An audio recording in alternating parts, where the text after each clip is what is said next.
Wave after wave. Wave after wave. Wave after wave. Wave up. You're not trying to sensationalize this at all, are you? Oh, no. Wave after wave. Wave after... What are you talking about? Locusts? Wave after wave. Listen to the language these people use. Wave after wave. Pause. You're not trying to make everyone feel afraid, are you? You're not trying to make this seem like it's happening everywhere and it's unstoppable and it's just coming. Oh, no. Wave after wave. As violence descended. So over the course of this video, I want you to notice the huge percentage of these videos of violence and confrontations, okay, is somebody who probably works for the government dressed up like a rioter, pointing at somebody who works for the government dressed up like a riot police person, and they'll be like this, you know, like looking as violent and crazy as they can, but not actually do anything, you know, and they'd come up to someone dressed in a riot police outfit and they'll be like, like that. Watch how many times that pantomime plays out. And when you're looking for it, you're just like, oh, this is all you'll show me footage of. Scenes across the country now at risk of becoming normalised. Among the worst, Liverpool, parts of it set on fire, including a library. But, right, that's not a library. That is a bin outside a library. The morning after, and the city still smoulders. Well, a bin in the city that you set on fire smoulders. Look, I don't doubt that these people are not above setting fire to an actual library. You know, but just to make my position on this clear, I think all of this stuff is orchestrated. I don't think the news is actually an organized... This is not how the news works, okay? The news isn't an organization of people who sit there in a room with their detective skills ready to discern what's going on in the country and then reporting it, okay? That is like a child's interpretation of the news at this point, okay? The news is a group of people that work for the government and they own the space of telling you what's happening in the country, and they sit there and they get their scripts and they read them out and they tell you what you're supposed to think and how you're supposed to feel. And at the moment, you're supposed to feel either racist or afraid or violent or outraged about the racism and the violence or the fear surrounding the violence. Basically, just everything's being stoked into this big furnace of fear and anger and wrath and, you know, everything that's sinful. And I don't believe that any of these things are organic. You know, the riots just didn't break out, you know. This killing of children didn't just happen randomly and now they're reacting to it. All of this stuff is planned. All of this stuff is orchestrated. I don't believe a single second of it. It's just they're playing your emotions like this. You know, that's what's actually happening. And then at the end of the video, I'm going to show you what the point of all this is. You know, again, it's problem, reaction, solution. You know, the problem is people are rioting. They've probably orchestrated that, okay? The reaction is, whoa, we've got to make people safe, right? And guess what the solution is? Guess what it is? I'll tell you what it is. Your freedoms are being reduced. We're going to start recording you everywhere. We're going to start stopping you from being able to get on trains if we say that you're a far-right terrorist, which, by the way, is something that they say about me. And it's something that they're going to say about all Christians soon, probably, that you're all far-right terrorists, you know, because you won't dress up in a rainbow flag, put a pair of rainbow sunglasses on, and start licking other people's private parts in the streets. That's where it's going. Anyway. Disgusting. It's a reason for violence. It's not, certainly not in my name. Oh, yes. I can't wait to hear what crisis actors say about the situation with really obvious Liverpool accents installed into their software. I can't wait. Do you honestly think the people that run these big news companies care about what people that look like this on the streets of Liverpool think about anything? Really? You really think they're like, quick, let's get the views of these two overweight people that look like they play bingo every evening and just let's get that on the national news? No, it's all set up to give you the narrative out of the mouth of the common person. Nazis burn books. These have gone one step further and burnt a library down. I'll 100% guarantee you that's on a script somewhere. She didn't just come up with that. She didn't just come up with that. You know, the people that orchestrate the news and trying to manipulate your emotions, it's like, right, have somebody in a Liverpool accent be like, Nazis burned down books and he's gone one step further, burned down a library. You know? Like, oh, this is what the common man thinks. All the people on the street think. Yeah, right, sure. Protests, yeah, but not actually going around damaging things. That's not going to work. It's just going to get you in a lot of trouble. Do you know what else is not going to work? Do you know what's going to work anymore? Okay? Is having the narrative that you want everyone to think and just hiring some sort of crisis actor to stand in the street and put on a really sort of comical accent and tell us what the news director wants us to think that regular people think about the situation. You know what I mean? Let me ask you a question. People that still think this sort of thing is real. So the fabrication that you're being given is that a bunch of Taylor Swift fans were killed, were knifed to death by somebody from Rwanda who's obviously an immigrant, that they gaslight you by telling you he's from Wales. He's a Welshman. You know what I mean? It's like an 18-year-old from Rwanda, you know, whose name's probably like Yusuf al-Nasir Hussein Mohammed, and they gaslight you by being like, he's Welsh, you know? Right? But I doubt the whole thing's even real, to be honest with you. I'm not getting involved in like, oh, they say that he's Welsh, but his name's al-Nadir al-Hussein Mohammed. They do this kind of stuff on purpose just to get you angry.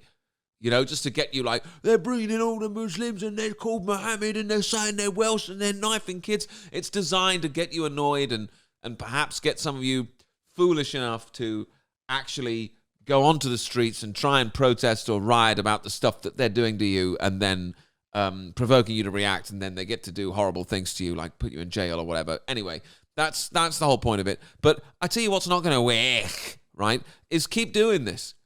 You know what I mean? They keep doing this. So they provoke you, and then they get somebody that they think looks like you and sounds like you, and they get them to just go like, oh, well, I completely hate, you know, the response to this. You know what I mean? Oh, I just think that anyone who's against immigration and anyone who's against our cities being just turned unsafe and just being turned into places which you just don't recognize anymore and just turning them into slums, and you sort of, it is really unsafe. When you bring people from all over the world and you just throw them into London and none of them speak English and half of them are from Somalia, half of them are from Uzbekistan or whatever, you know, and they're knifing people and there's crime. Yeah, it's a recipe to destroy a city and to destroy a country. And it is being done on purpose. I'm not suggesting that, you know, our town centres aren't being destroyed and ruined by massive, unchecked, uncontrolled immigration. But the same people that are doing it, the same people that are orchestrating it, are the people that are organising the response to it. You know what I mean?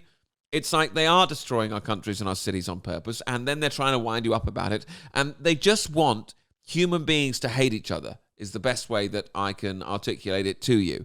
So what you need to do is sort of see that for what it is and rise above it and turn off the news, you know, and then they can have their little pantomime of a riot. And I'll show you some of the footage. It's really laughable. But anyway, the question I was going to ask you.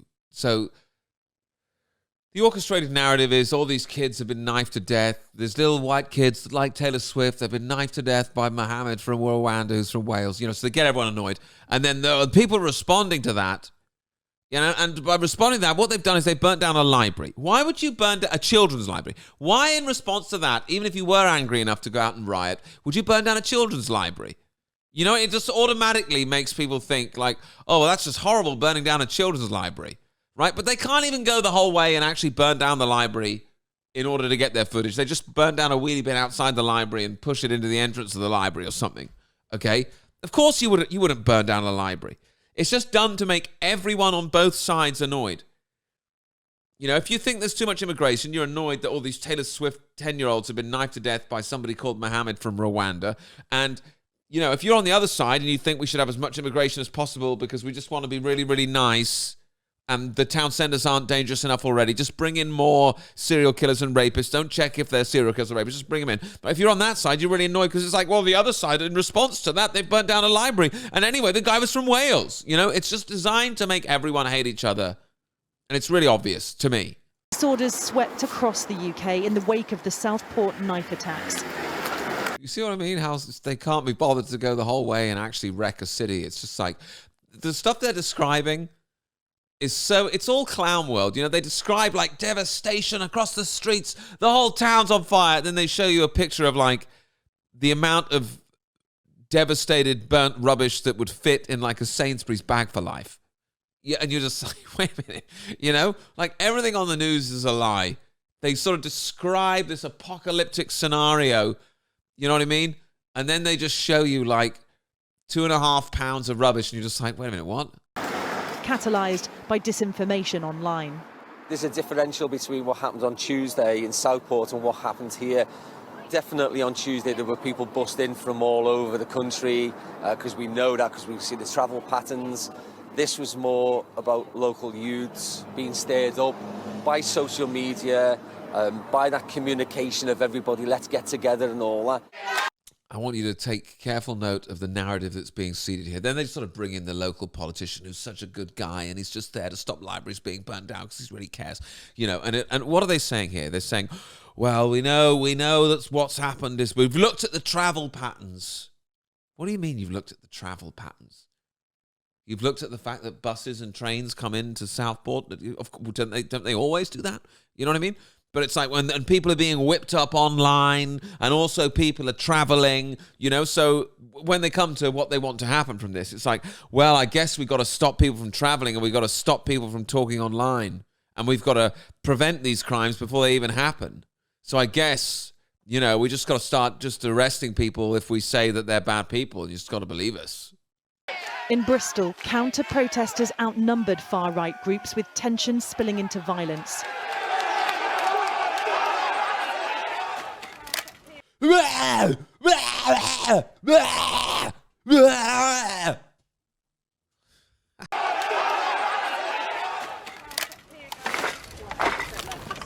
As volunteers cleaned up, Shabam, a refugee living here since 2000, described his fear. We always got the fear constantly in the back of our head of, are we going to get attacked?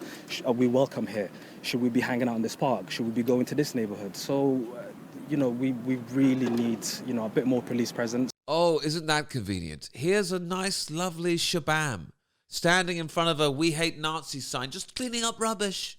He's such a good guy. He's cleaning up the rubbish that the horrible protesters left. And if only we could just have an increased police presence on the streets and start facially recording people with facial recognition cameras. And we can have little drones flying around the streets recording everything you do. And you won't be allowed to leave the house. And we'll tell you whether you get on a train or not. If only we could get that.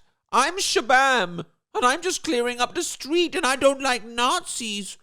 And the world is so simple that there's horrible Nazis, and I'm little Shabam. And if you think that little old Shabam is good and Nazis are bad, then we just need an increased police presence and drones flying everywhere, recording everyone. Please install this. It doesn't matter where you've come from, you are welcome here. Okay.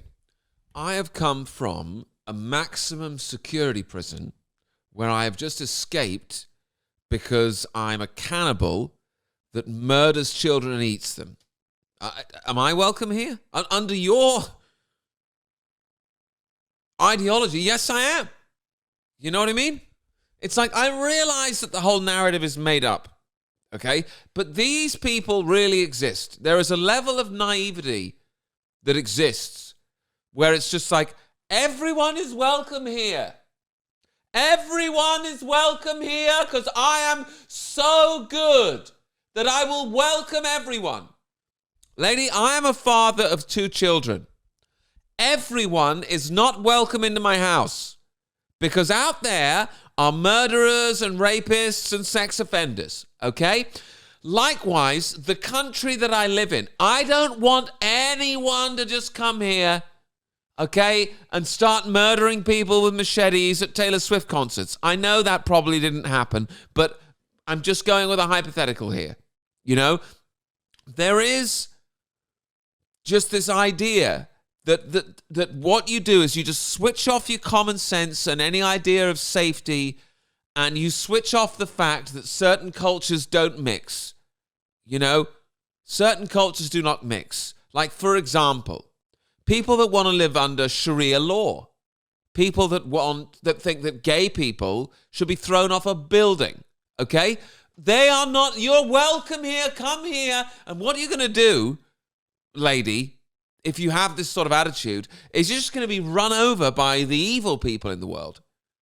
You know, I'm a Christian, okay? I'm all about turn the other cheek, etc., but that doesn't mean that I have to be, you know, a dummy.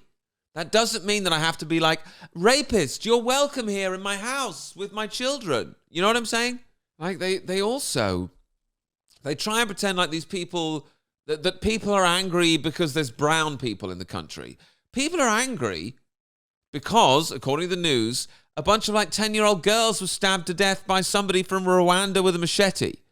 Why are you turning it into like, oh, you just don't like brown people? That's not what this protest is supposed to be about. It's about, hey, people are being allowed into this country that are murdering our children. You know? It's not about we don't like browns. But the thing that warms my heart is seeing all the people who came out to stop that racist thuggery happen and stood in the way. But the risk is more of the same. What the new Labour government does not need right now are more weeks of this, a summer of discontent reminiscent of the 2011 riots. Their plan right now is to disincentivise troublemakers. Here you go. Here's what the whole thing is for, okay? Here's what the whole thing is for. Here's what the whole plan is. Here's why, in my opinion, I predict more riots. These things are going to continue, and it's going to be like, hey, we got this big old problem, and the problem's getting worse, and I guess what we're going to have to do is bring in facial recognition software on the streets everywhere. I'm sorry, guys. I didn't want to do this. This wasn't part of the plan. I mean, it's ready to go. We're going to roll it out immediately. But nobody wanted there to be facial recognition software everywhere and for there to be travel restrictions put on you if we say that we need to. Nobody wanted your civil liberties and your freedoms to be reduced. Nobody wanted that. But this thing has happened. These series of events have happened, and we're just reacting to them. Crime is crime. And so to that end, I can announce today that following this meeting, we will establish a national capability across police forces to tackle violent disorder. These thugs are mobile, they move from community to community, and we must have a policing response that can do the same. Shared intelligence, wider deployment of facial recognition technology, and preventative action, criminal behaviour orders to restrict their movements before they can even board a train, in just the same way that we do with football hooligans. That is the single most important duty of government. Service rests on security, and we will take all necessary action to keep our streets safe. There you go. The problem is the streets aren't safe. The reaction is we have to make the streets safe. You all agree with that. Look, they're burning down libraries. And poor old Shabam is just trying to clean up the rubbish. So what's the reaction? Well, the reaction is we need to start reducing your freedoms. We need to start stopping you from getting on trains if we say that you can't get on a train. We're only going to do this to football hooligans. We're only going to do this to far-right protesters. Don't worry. Oh, also, we're just going to start recording your face everywhere on the street with cameras. Okay? Look at the riots that we probably orchestrated. You understand? Dude, it's so boring. And if you don't watch the news, like I'm doing comedy shows last weekend in Nottingham, people are like, oh, look out for the riots. I'm like, shut up. Oh, are we safe? Shut up. I didn't see anything. No one ever does. You know, if you don't watch the news, if you don't have Twitter on, you don't realize that there's this big crisis of safety anyway. You just go about your day. Anyway, what do you guys think? I'm sure there's loads of you who are like, oh no, they're real riots and everything's real and nothing's made up. Okay, sure, fine. What do you guys think? Let me know. Support the channel. Link in description. You know, there's very few people like me who are bothered to say anything like this anymore. And if you don't support the channel, there won't be anyone. Okay? See ya.